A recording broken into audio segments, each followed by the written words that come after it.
Stay awake and pray with me. Following a centuries-old tradition, many Catholic faithful spend Holy Thursday night with Jesus as he enters the darkest hours of his earthly life.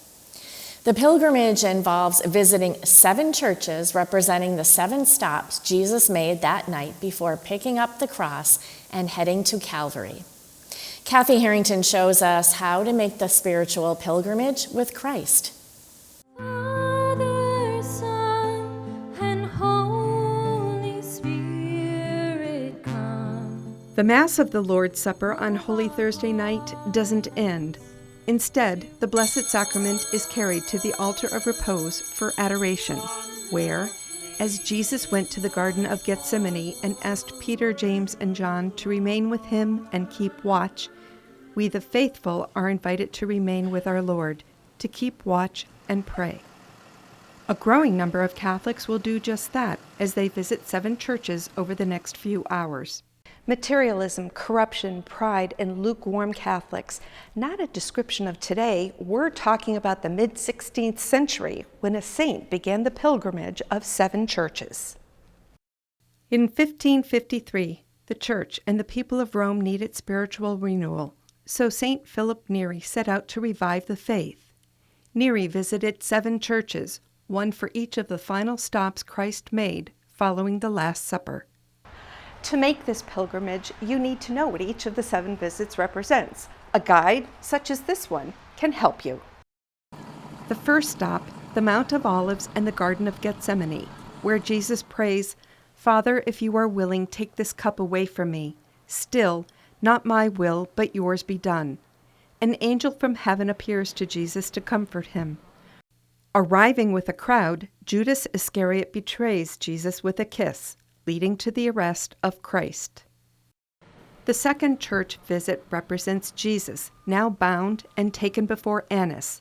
The high priest interrogates Jesus, trying to get him to incriminate himself as a false prophet.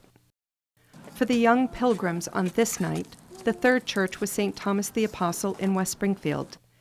The visit recalls Jesus taken to the private residence of Caiaphas, the high priest and leader of the Sanhedrin, to stand trial. Here Jesus is beaten, spat upon, insulted, and endures a painful night in captivity. At the fourth church, recall how Jesus was taken before the Roman governor of the region, Pontius Pilate, who asks, "Are you the king of the Jews?" and "What have you done?" Jesus answers, "My kingdom does not belong to this world." Pilate finds no guilt in Jesus and sends him to Herod.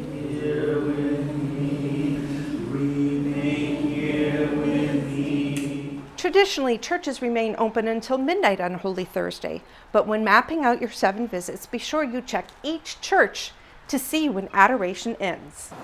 The 5th visit represents Jesus taken before Herod.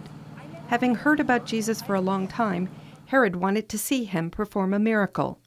Jesus remained silent to his questions and to the mocking of the soldiers. Next is Christ the King Church in Ludlow, where the altar of repose is Jesus behind bars, and nearby a statue of the battered and bloodied Jesus. Herod has sent Jesus back to Pilate. It is the 6th stop.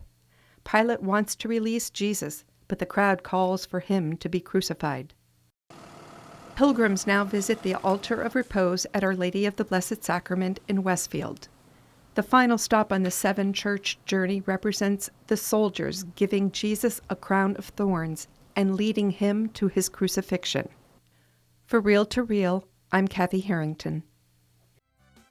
And to make this Holy Thursday pilgrimage, you can find all the information on the 7-church visitation on our website, iobserve.org.